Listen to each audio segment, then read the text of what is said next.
Buenos días, buenas tardes, buenas noches. Pues muy a destiempo, pero voy a iniciar mi relato en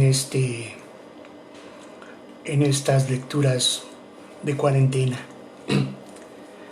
El relato que voy a llevarles se llama El cocodrilo y el autor se llama Felisberto Hernández.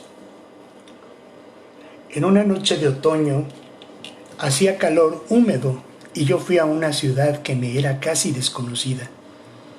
La poca luz de las calles estaba atenuada por la humedad y por algunas hojas de los árboles. Entré a un café que estaba cerca de una iglesia. Me senté a una mesa del fondo y pensé en mi vida. Yo sabía aislar las horas de felicidad y encerrarme en ellas. Primero robaba con los ojos cualquier cosa descuidada de la calle o del interior de las casas y después la llevaba a mi soledad. Gozaba tanto al repasarla que si la gente lo hubiera sabido me hubiera odiado. Tal vez no me quedara mucho más tiempo de felicidad. Antes yo había cruzado por aquellas ciudades dando conciertos de piano. Las horas de dicha habían sido escasas, pues vivía en la angustia de reunir gentes que quisieran aprobar la realización de un concierto. Tenía que coordinarlos, influirlos mutuamente y tratar de encontrar algún nombre que fuera activo. Casi siempre eso era como luchar con borrachos lentos y distraídos. Cuando lograba tener uno, el otro se me iba. Además, yo tenía que estudiar y escribirme artículos en los diarios. Desde hacía algún tiempo ya no tenía esa preocupación. Alcancé a entrar en una gran casa de medias para mujer.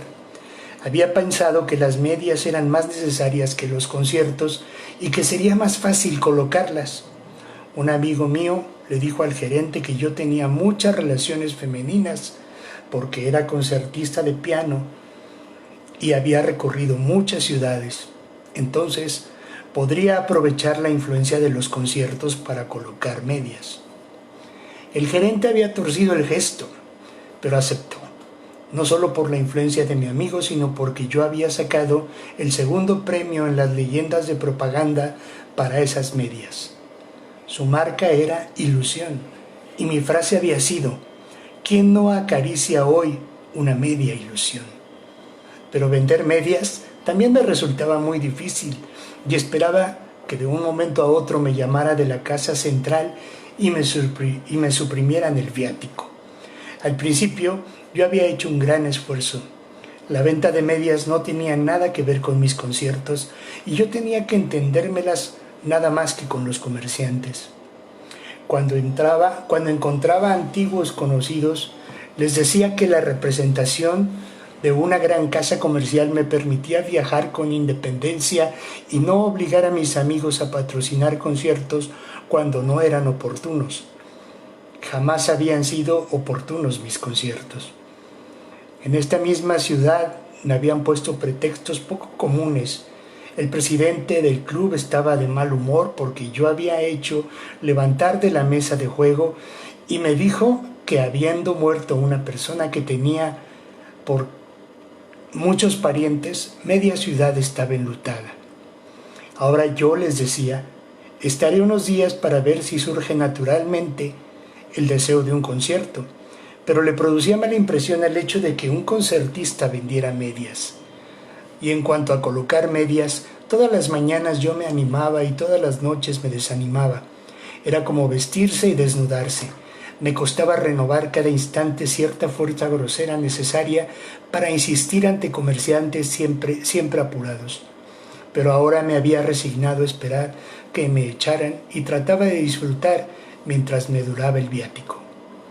De pronto me di cuenta que había entrado al café un ciego con un arpa. Yo le había visto por la tarde. Decidí irme antes de perder la voluntad de disfrutar de la vida, pero al pasar cerca de él Volví a verlo con un sombrero de alas mal dobladas y dando vuelta los ojos hacia el cielo mientras hacía el esfuerzo de tocar algunas cuerdas del arpa estaban dañadas y la madera clara del instrumento y todo el hombre estaban cubiertos de una mugre que yo nunca había visto. Pensé en mí y sentí depresión. Cuando encendí la luz en la pieza de mi hotel, vi mi cama de aquellos días. Estaba abierta y sus varillas niqueladas me hacían pensar en una loca joven que se entregaba a cualquiera. Después de acostado apagué la luz, pero no podía dormir. Volví a encenderla y la bombilla se asomó debajo de la pantalla como el globo de un ojo bajo un párpado oscuro. La apagué enseguida y quise pensar en el negocio de las medias, pero seguí viendo por un momento en la oscuridad la pantalla de luz. Se había convertido a un color claro, después su forma, como si fuera el alma en plena de la pantalla, empezó a irse hacia un lado y a fundirse en lo oscuro. Todo esto ocurrió en el tiempo en que tardaría un secante en absorber la tinta derramada. Al otro día de mañana, después de vestirme y animarme, fui a ver si el ferrocarril de la noche se me había traído malas noticias. No tuve carta ni telegrama. Decidí recorrer los negocios de una de las calles principales. En la punta de esta calle había una tienda. Al entrar me encontré con una habitación llena de trapos y chucherías hasta el techo. Solo había un maniquí desnudo, de tela roja, que en vez de cabeza tenía una perilla negra. Golpeé las manos y enseguida todos los trapos se tragaron el ruido. Detrás del maniquí apareció una niña, como de 10 años, que me dijo con mal modo: ¿qué quieres? ¿Está el dueño? No hay dueño. La que manda es mi mamá. ¿Ella no está? Fue a lo de doña Vicenta y viene enseguida. Apareció un niño como de 3 años, se agarró de la pollera de la hermana y se quedaron un rato en fila. El maniquí, la niña y el niño. Yo dije: voy a esperar. La niña no contestó nada. Me senté en un cajón y empecé a jugar con el hermanito. Recordé que tenía un chocolatín de los que había comprado en el cine y saqué del bolsillo. Rápidamente se acercó el chiquitín y me lo quitó. Entonces yo me puse las manos en la cara y fingí llorar con sollozos. Tenía tapados los ojos y en la oscuridad que había en el hueco de mis manos abrí pequeñas rendijas y empecé a mirar al niño. Él me observaba inmóvil y yo cada vez lloraba más fuerte. Por fin, él se decidió a ponerme el chocolatín en la rodilla. Entonces yo me reí y se lo di, pero al mismo tiempo me di cuenta que yo tenía la cara mojada. Salí de allí antes que viniera la dueña. Al pasar por una joyería me miré en un espejo y tenía los ojos secos. Después de almorzar estuve en el café, pero vi al ciego del arpa revolotear los ojos hacia arriba y salí enseguida. Entonces fui a una plaza solitaria de un lugar despoblado y me senté en un banco que tenía enfrente un muro de enredaderas. Allí pensé en las lágrimas de la mañana. Estaba intrigado por el hecho de que me hubieran salido y quise estar solo, como si me escondiera para hacer un juguete que sin querer había hecho funcionar. Hacía pocas horas. Tenía un poco de vergüenza ante mí mismo de ponerme a llorar sin tener pretexto, aunque fuera en broma, como lo habría tenido en la mañana. Arrugué la nariz y los ojos con un poco de timidez para ver si me salían las lágrimas, pero después pensé que no debía buscar el llanto como quien escurre un trapo. Tendría que entregarme al hecho con más sinceridad. Entonces me puse las manos en la cara. Aquella actitud tuvo algo de serio. Me conmoví inesperadamente, como sentí como cierta lástima de mí mismo y las lágrimas empezaron a salir. Hacía rato que yo estaba llorando. Vi que de arriba del muro venían bajando 2 piernas de mujer con media desilusión, semibrillantes, y enseguida noté una pollera verde que se confundía con la enredadera. Yo no había oído colocar la escalera. La mujer estaba en el último escalón y yo me sequé rápidamente las lágrimas, pero volví a poner la cabeza baja y como si estuviese pensativo. La mujer se acercó lentamente y se sentó a mi lado. Ella había bajado dándome la espalda y yo no sabía cómo era su cara. Por fin me dijo: ¿Qué le pasa? Yo soy una persona en la que usted puede confiar. Transcurrieron unos instantes. Yo fruncí el entrecejo como para esconderme y salir esperando. Nunca había hecho ese gesto y me temblaban las cejas. Después hice un movimiento con la mano para empezar a hablar y todavía no se me había ocurrido qué podía decirle. Ella tomó de nuevo la palabra. Hable nomás. Yo he tenido hijos y sé lo que son penas. Yo ya me había imaginado una cara para aquella mujer y aquella pollera verde, pero cuando dijo lo de los hijos y las penas, me imaginé otra. Al mismo tiempo dije, es necesario que piense un poco. Ella contestó, en estos asuntos cuanto más se piensa es peor. De pronto sentí caer cerca de mí un trapo mojado, pero resultó ser una gran hoja de plátano cargada de humedad. Al poco rato ella volvió a preguntar, dígame la verdad, ¿cómo es ella? Al principio a mí me hizo gracia. Después me vino a la memoria una novia que yo había tenido. Cuando yo no la quería acompañar a caminar por la orilla de un arroyo donde ella se había paseado con el padre cuando él vivía, esa novia mía lloraba silenciosamente. Entonces, aunque yo estaba aburrido de ir siempre por el mismo lado, condescendía. Y pensando en esto, se me ocurrió decir a la mujer que ahora tenía al lado. Ella es una mujer que lloraba a menudo. Esta mujer puso sus manos grandes y un poco coloradas encima de la pollera verde y se rió mientras me decía, ustedes siempre creen en las lágrimas de las mujeres. Yo pensé en las mías. Me sentí un poco desconcertado. Me levanté del banco y le dije, creo que usted está equivocada, pero igual le agradezco el consuelo. Y me fui sin mirarla. Al otro día, cuando ya estaba bastante adelantada la mañana, entré en una de las tiendas más importantes. El dueño extendió mis medias en el mostrador y las estuvo acariciando con sus dedos cuadrados un buen rato. Parecía que no oía mis palabras. Tenía las patillas canosas como si se hubiera dejado en ellas el jabón de afeitar. En esos instantes entraron varias mujeres y él, antes de irse, me hizo señas de que no me compraría con uno de aquellos dedos que había acariciado las medias. Yo me quedé quieto y pensé en insistir. Tal vez pudiera entrar en conversación con él más tarde, cuando no hubiera gente. Entonces le hablaría de un yuyo que disuelto en agua le teñiría las patillas.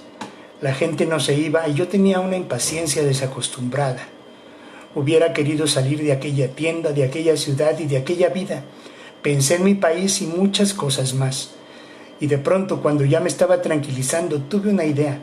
¿Qué ocurriría si me pusiera a llorar aquí delante de toda la gente? Aquello me pareció muy violento, pero yo tenía deseos desde hacía algún tiempo de tantear el mundo con algún hechizo desacostumbrado. Además, yo debía demostrarme a mí mismo que era capaz de una gran violencia. Y antes de arrepentirme me senté en una sillita que estaba recostada al mostrador y rodeado de gente me puse las manos en la cara y empecé a hacer un ruido de sollozos. Casi simultáneamente una mujer soltó un grito y dijo, un hombre está llorando, y después oí el alboroto y pedazos de conversación.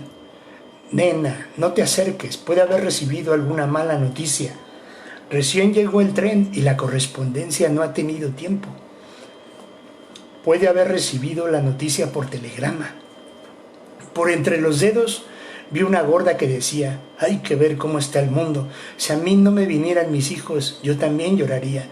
Al principio yo estaba desesperado porque no me salían lágrimas y hasta pensé que lo tomarían como una burla y me llevarían preso. Pero la angustia y la tremenda fuerza que hice me congestionaron y fueron posibles las primeras lágrimas. Sentí posarse en mi hombro una mano pesada y al oír la voz del dueño reconocí los dedos que habían acariciado las medias. Él decía, pero compañero, un hombre tiene que tener más ánimo. Entonces yo me levanté como por un resorte, saqué las dos manos de la cara, la tercera que tenía en el hombro y dije con la cara todavía mojada, pero si me va bien y tengo mucho ánimo, lo que pasa es que a veces me viene esto, es como un recuerdo. A pesar de la expectativa y del silencio que hicieron mis palabras, oí que una mujer decía, llora por un recuerdo. Después el dueño anunció, señoras, ya pasó todo. Yo me sonreía y me limpiaba la cara. Enseguida se removió el montón de gente y apareció una mujer chiquita con ojos de loca que me dijo: yo lo conozco a usted, señor. Me parece que lo vi en otra parte y que usted estaba agitado. Pensé que ella me habría visto en un concierto sacudiéndome al final del programa, pero me callé la boca. Estalló la conversación de todas las mujeres y algunas empezaron a irse. Se quedó conmigo la que me conocía y se me acercó otra que me dijo: ya sé que usted vende medias. Casualmente yo y algunas amigas mías. Intervino el dueño: no se preocupe, señora, y dirigiéndose a mí: venga esta tarde. Me voy después del almuerzo. ¿Quiere 2 docenas? No, con media docena. La casa no vende por menos de una. Saqué la libreta de ventas y empecé a llenar la hoja del pedido escribiendo contra el vidrio de una puerta y sin acercarme al dueño. Me rodeaban mujeres conversando alto. Yo tenía miedo de que el dueño se arrepintiera. Por fin firmó el pedido y yo salí entre las demás personas. Pronto supo que a mí me venía aquello. Pronto se supo que a mí me venía aquello que al principio era como un recuerdo. Yo lloré en otras tiendas y vendí más medias que de costumbre. Cuando ya había llorado en varias ciudades, mis ventas eran como las de cualquier otro vendedor. Una vez me llamaron a la casa central. Yo había llorado por todo el norte de aquel país, esperaba turno para hablar con el gerente y oí desde la habitación próxima lo que decía otro corredor: yo hago todo lo que puedo, pero no me voy a poner a llorar para que me compren. Y la voz enferma del gerente respondió: hay que hacer cualquier cosa y también llorarles. El corredor interrumpió: pero a mí no me salen lágrimas. Y después de un silencio el gerente: ¿cómo? ¿Y quién le ha dicho? Sí, hay uno que llora a chorros. La voz enferma empezó a reírse con esfuerzo y haciendo intervalos de tos. Después oí chistidos y pasos que se alejaron. Al rato me llamaron y me hicieron llorar ante el gerente, los jefes de sección y otros empleados. Al principio, cuando el gerente me hizo pasar y las cosas se aclararon, él reía dolorosamente y le salían lágrimas. Me pidió con muy buenas maneras una demostración y apenas accedí, entraron unos cuantos empleados que estaban detrás de la puerta. Se hizo mucho alboroto y me pidieron que no llorara todavía. Después de una mampara oí decir: apúrate, que uno de los corredores va a llorar. ¿Y por qué? Yo qué sé. Yo estaba sentado al lado del gerente, en su gran escritorio. Habían llamado a uno de los dueños, pero él no podía venir. Los muchachos no se callaban. Yo no había gritado: que piensen la mamita, así llora más pronto. Entonces yo le dije al gerente: cuando ellos hagan silencio, lloraré yo. Él con su voz enferma los amenazó y después de algunos instantes de relativo silencio, yo miré por una ventana la copa de un árbol. Estábamos en un primer piso, me puse las manos en la cara y traté de llorar. Los demás ignoraban mis sentimientos, pero aquellas personas sabían que yo lloraría y eso me inhibía. Cuando por fin me salieron lágrimas, saqué una mano de la cara para tomar el pañuelo y para que me vieran la cara mojada. Unos se reían y otros se quedaban serios. Entonces yo sacudí la cara violentamente y se rieron todos, pero enseguida hicieron un silencio y empezaron a reírse. Yo me secaba las lágrimas mientras la voz enferma repetía: muy bien, muy bien. Tal vez todos estuvieron desilusionados y yo me sentía como una botella vacía y chorreada. Quería reaccionar, tenía mal humor y ganas de ser malo. Entonces alcancé al gerente y le dije: no quisiera que ninguno de ellos utilizara el mismo procedimiento para la venta de medias y desearía que la casa reconociera mi iniciativa y que me diera exclusividad por algún tiempo. Venga mañana y hablaremos de eso. Al otro día, el secretario ya había preparado el documento y leía: la casa se compromete a no utilizar y hacer respetar el sistema de propaganda consistente en llorar. Aquí los dos se rieron y el gerente dijo que aquello estaba mal. Mientras redactaban el documento, yo fui paseándome hacia el mostrador. Detrás de él había una muchacha que me habló mirándome y los ojos parecían pintados por dentro. Así que usted llora por gusto, es verdad. Entonces yo sé más que usted. Usted mismo no sabe que tiene una pena. Al principio yo me quedé pensativo y después le dije: mire, no es que yo sea de los más felices, pero sé arreglarme con mi desgracia y soy casi dichoso. Mientras me iba, el gerente me llamaba, alcancé a ver la mirada de ella. Había puesto encima de mí como si me hubiera dejado una mano en el hombro. Cuando reanudé las ventas, yo estaba en una pequeña ciudad. Era un día triste y no tenía ganas de llorar. Hubiera querido estar solo en mi pieza, oyendo la lluvia y pensando que el agua me separaba de todo el mundo. Yo viajaba escondido detrás de una carreta con lágrimas, pero yo tenía la cara cansada. De pronto sentí que alguien se había acercado preguntándome, ¿qué le pasa? Entonces yo, como el empleado sorprendido sin trabajar, quise reanudar mi tarea y poniéndome las manos en la cara, empecé a hacer sollozos. Ese año yo lloré hasta diciembre. Dejé de llorar en enero y parte de febrero. Empecé a llorar de nuevo después de carnaval. Aquel descanso me hizo bien y volví a llorar con ganas. Mientras tanto, yo había extrañado el éxito de mis lágrimas y había nacido como cierto orgullo de llorar. Eran muchos más los vendedores, pero un actor que representara algo sin previo aviso y convenciera al público con llantos. Aquel año nuevo yo empecé a llorar por el oeste y llegué a una ciudad donde mis conciertos habían tenido éxito. La segunda vez que estuve allí, el público me había recibido con una ovación cariñosa y prolongada, y yo agradecía parado junto al piano y no me dejaban sentar para iniciar el concierto. Seguramente que ahora daría por lo menos una audición.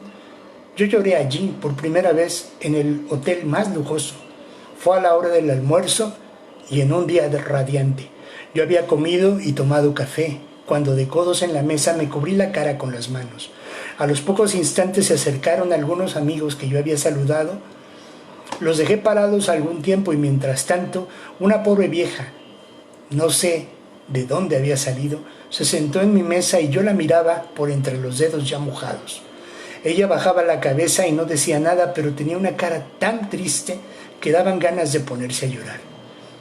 El día que yo di mi primer concierto tenía cierta nerviosidad que me venía del cansancio. Estaba en la última obra de la primera parte del programa y tomé uno de los movimientos con demasiada velocidad y había intentado detenerme, pero me volví torpe y no tenía bastante equilibrio ni fuerza. No me quedó otro recurso que seguir, pero las manos se me cansaban, perdía nitidez y me di cuenta de que no llegaría al final. Entonces, antes de pensarlo, ya había sacado las manos del teclado y las tenía en la cara. Era la primera vez que lloraba en escena. Al principio hubo murmullos de sorpresa y no sé por qué alguien intentó aplaudir, pero otros chistaron y yo me levanté. Con una mano me tapaba los ojos y con la otra tanteaba el piano y trataba de salir del escenario. Algunas mujeres gritaron porque creyeron que me caería en la platea y ya iba a franquear una puerta del decorado cuando alguien desde el paraíso me gritó: ¡Cocodrilo! Oí risas, pero fui al camerín. Me levanté, me lavé la cara y aparecí enseguida y con las manos frescas. Terminé la primera parte. Al final vinieron a saludarme muchas personas y se comentó lo de Cocodrilo. Yo les decía, a mí me parece que el que me gritó tiene razón. En realidad, yo no sé por qué lloro. Me viene el llanto y no lo puedo remediar. A lo mejor me es tan natural como lo es para el cocodrilo. En fin, yo no sé tampoco por qué llora el cocodrilo. Una de las personas que me habían presentado tenía la cabeza alargada y como se peinaba dejándose el pelo parado, la cabeza hacía pensar en un cepillo. Otro de la rueda lo señaló y me dijo: aquí el amigo es médico. ¿Qué dice usted, doctor? Yo me quedé pálido. Él me miró con los ojos de investigador policial y me preguntó: dígame una cosa, ¿cuándo llora más usted, de día o de noche? Yo recordé que nunca lloraba en la noche porque a esa hora no vendía y le respondí: lloro únicamente de día. No recuerdo otras preguntas, pero al final me aconsejó: no coma carne, usted tiene una vieja intoxicación. A los pocos días me dieron una fiesta en el club principal. Alquilé un frac con chaleco blanco impecable y en el momento de mirarme al espejo pensaba: no dirán que este cocodrilo no tiene la barriga blanca. Caramba, ese animal tiene papada como la mía y es voraz. Al llegar al club encontré poca gente. Entonces me di cuenta que había llegado demasiado temprano. Vi a un señor de la comisión y le dije que deseaba trabajar un poco en el piano. De esa manera disimularía el madrugón. Cruzamos una cortina verde y me encontré en una gran sala vacía y preparada para el baile. Frente a la cortina y al otro extremo de la sala estaba el piano. Me acompañaron hasta allí el señor de la comisión y el conserje. Mientras abrían el piano, el señor tenía cejas negras y pelo blanco. Me decía que la fiesta tendría mucho éxito, que el director del liceo, amigo mío, diría un discurso muy lindo y que él ya lo había oído. Trató de recordar algunas frases, pero después decidió que sería mejor no decirme nada. Yo puse las manos en el piano y ellos se fueron. Mientras tocaba pensé, esta noche no lloraré. Quedaría muy feo. El director del liceo es capaz de desear que yo llore para demostrar el éxito de su discurso, pero yo no lloraré por nada del mundo. Hacía rato que se veía mover la cortina verde y de pronto salió de entre sus pliegues una muchacha alta y de cabellera suelta. Cerró los ojos como para ver lejos. Me miraba y se dirigía a mí trayendo algo en mano. Detrás de ella apareció una sirvienta que la alcanzó y le empezó a hablar de cerca. Yo aproveché para mirarle las piernas y me di cuenta que tenía puesta una sola media. A cada instante hacía movimientos que indicaban el fin de la conversación, pero la sirvienta seguía hablándole y las dos volvían al asunto como a una golosina. Yo seguí tocando el piano y mientras ellas conversaban tuve tiempo de pensar, ¿qué querrá con la media? ¿Le habrá salido mala y sabiendo que yo soy corredor? Y luego, en esta fiesta, por fin vino y me dijo, perdone usted, señor, quisiera que me firmara una media. Al principio me reí y enseguida traté de hablarle como si ya me hubieran hecho ese pedido otras veces. Empecé a explicarle cómo era que la media no resistía a la pluma. Yo ya había solucionado eso firmando una etiqueta y después la interesada la pegaba en la media, pero mientras daba estas explicaciones mostraba la experiencia de un antiguo comerciante que después se hubiera hecho pianista. Ya me empezaba a invadir la angustia cuando ella se sentó en la silla del piano y al ponerse la media me decía, es una pena que usted haya resultado tan mentiroso. Debía haberme agradecido la idea. Le había puesto los ojos en sus piernas. Después lo saqué y se me trabaron las ideas. Se hizo un silencio de disgusto. Ella, con la cabeza inclinada, dejaba caer el pelo y debajo de aquella cortina rubia las manos se movían como si huyeran. Yo seguía callado y ella no terminaba nunca. Al final la pierna hizo un movimiento de danza y el pie en punta calzó el zapato en el momento de levantarse. Las manos le recogieron el pelo y ella me hizo un saludo silencioso y se fue. Cuando empezó a entrar gente, fui al bar. Se me ocurrió pedir whisky. El mozo nombró muchas marcas y como yo no conocía ninguna, dije, deme de esa última. Trepé al banco del mostrador y traté de arrugarme la cola del frac. En vez de cocodrilo deseaba parecer un loro negro. Estaba callado, pensaba en la muchacha de la media y me trastornaba el recuerdo de sus manos apuradas. Me sentí llevado al salón por el director del liceo. Se suspendió un momento el baile y él dijo su discurso. Pronunció varias veces la palabra avatares y menester. Cuando aplaudieron yo levanté los brazos como si un director de orquesta de atacar y apenas hicieron silencio dije, ahora que debía llorar no puedo, tampoco puedo hablar y no puedo dejar por más tiempo separados los que han de juntarse para bailar y terminé haciendo una cortesía. Después de mi vuelta abracé al director del liceo y por encima de su hombro vi la muchacha de la media. Ella me sonrió y levantó su pollera del lado izquierdo y me mostró el lugar de la media donde había pegado un pequeño retrato mío recortado de un programa. Yo me sentí lleno de alegría, pero dije una idiotez que todo el mundo repitió. Muy bien, la pierna del corazón. Sin embargo, me sentí dichoso y fui al bar. Subí de nuevo a un banco y el mozo me preguntó, ¿whisky caballo blanco? Y yo con ademán de un mosquetero sacando la espada. ¿Caballo blanco o loro negro? Al poco rato vino un muchacho con una mano escondida en la espalda. El pocho me dijo que a usted no le hace mala impresión que le digan cocodrilo. Es verdad, me gusta. Entonces sacó la mano de la espalda y me mostró una caricatura. Era un gran cocodrilo muy parecido a mí. Tenía una pequeña mano en la boca donde los dientes eran un teclado y de la otra mano le colgaba una media. En ella se enjugaba las lágrimas. Cuando los amigos me llevaron a mi hotel, yo pensaba en todo lo que había llorado en aquel país y sentí un placer maligno en haberlos engañado. Me consideraba como un burgués de la angustia, pero cuando estuve solo en mi pieza, me ocurrió algo inesperado. Primero me miré en el espejo, tenía la caricatura en la mano y alternativamente miraba al cocodrilo y a mi cara. De pronto, sin haberme propuesto imitar al cocodrilo, mi cara, por su cuenta, se echó a llorar. Yo la miraba como una hermana de quien ignora su desgracia. Tenía arrugas nuevas y por entre ellas corrían lágrimas. Apagué la luz y me recosté. Mi cara seguía llorando. Las lágrimas resbalaban por la nariz y caían por la almohada. Y así me dormí. Cuando me desperté sentí el escozor de las lágrimas que se habían secado. Quise levantarme y lavarme los ojos, pero tuve miedo de que la cara se pusiera a llorar de nuevo. Me quedé quieto y hacía girar los ojos en la oscuridad como aquel ciego que tocaba el arpa. Fin. Gracias. Buenos días, buenas tardes, buenas noches. Saludos a todo el timeline.